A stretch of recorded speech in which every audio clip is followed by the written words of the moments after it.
হঠাৎ করে আকাশে মিসাইলের ঝড়, লক্ষ্য ইরানের আকাশ, হামলা চালিয়েছে ইসরায়েল। কিন্তু একটাই প্রশ্ন সবার মনে, এত বড় দূরত্ব পার করে কিভাবে হামলা সম্ভব হলো?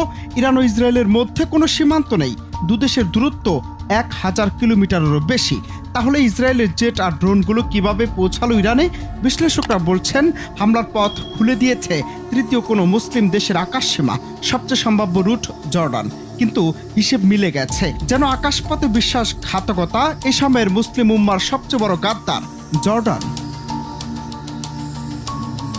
হামলার পরে বিভিন্ন সূত্রে উঠে আসে ইসরায়েল জর্ডানের আকাশ ব্যবহার করেছে। তবে জর্ডান তৎক্ষণাৎ সাফ জানিয়ে দেয়, আমরা কারো যুদ্ধক্ষেত্র হব না। কিন্তু একটি মুসলিম দেশ ও আরেকটি মুসলিম দেশের ধ্বংসলীলা কিভাবে সহ্য করছে জর্ডান, তবুও সন্দেহ দূর হয়নি।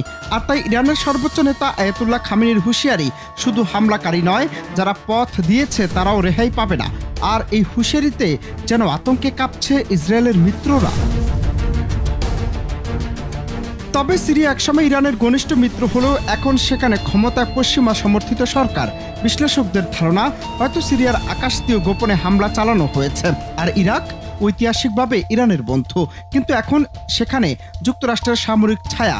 কিছুদিন আগে সরিয়ে ফেলা হয়েছে ইরান ঘনিষ্ঠ আল আসাদ ঘাঁটি। তাই ইরাকের আকাশও হামলার সম্ভাব্য করিডর। এই তিন দেশের আকাশপথ এখনো পরিণত হয়েছে সন্দেহ আর শঙ্কার কালো রেখায়। আর ইরান স্পষ্ট করেছে, প্রতিশোধ শুধু আক্রমণকারীদের নয়, পথ প্রদর্শকদেরও ভাগ্যের হবে নির্মম পরিণতি।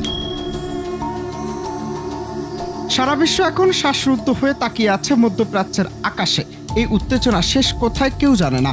শুধু একটাই কথা, এখন ঘুরে ফিরে আসছে পরবর্তী ঝড় কোথা থেকে উঠবে। এজন্য এক যুদ্ধ শুধু আকাশে নয়, বিশ্বাসঘাতকতার ছায়া, পথের ধোঁয়াশার প্রতিশোধের প্রতিজ্ঞা ছড়িয়ে দিয়েছে গোটা অঞ্চলের ভয়াল শীতলতা। এখন অপেক্ষা, কার পাল্টা আঘাত সবচেয়ে গর্জে ওঠে। অনন্ত হাসান মাসুদ, বাংলা টিভি।